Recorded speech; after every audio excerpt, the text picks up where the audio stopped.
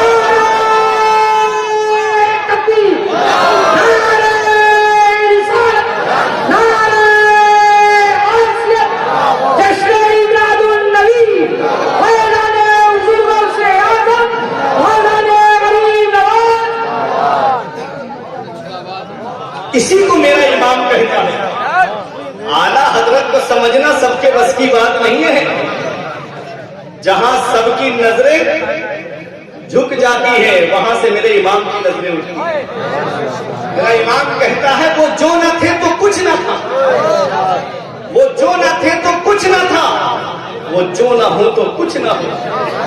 جان ہے وہ جہان کی، جان ہے وہ جہان کی، وہ اس دنیا کی جان ہے۔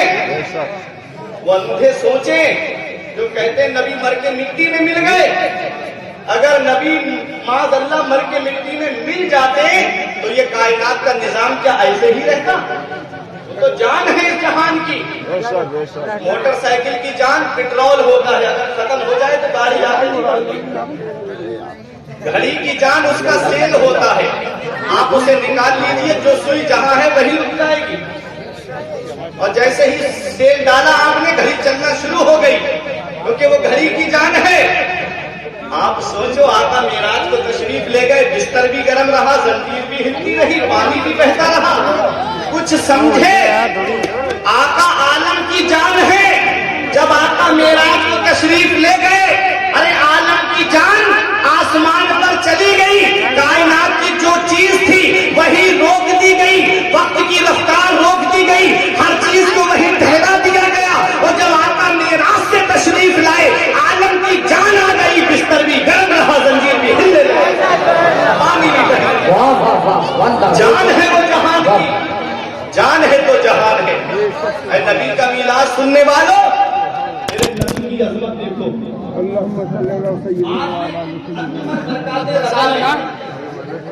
یہ کتنا اچھا پنڈال لگایا، سید صاحب قبلہ دولہا کی شکل میں تشریف فرما ہے۔ سید صاحب قبلہ اور ہم سب لوگ جب یہاں سے چلے جائیں گے کہ یہ ڈیکوریشن ایسے ہی رہے گا؟ آپ بتاؤ، دولہا چلا جائے تو کیا ڈیکوریشن رہے گا؟ اور سنو، شادی کا موقع آتا ہے، دولہا کے لیے بیٹھنے کا انتظام کیا جاتا ہے، منڈپ سجایا جاتا ہے کہ نہیں؟ وہ پوری سجاوٹ ہوتی ہے، اور جیسے ہی نکاح ہوا، دولہا رخصت ہوا، پھر وہ شادی ہال کے اندر جو سجاوٹ ہوتی ہے کیا وہ سجاوٹ باقی رہتی ہے؟ سب ختم۔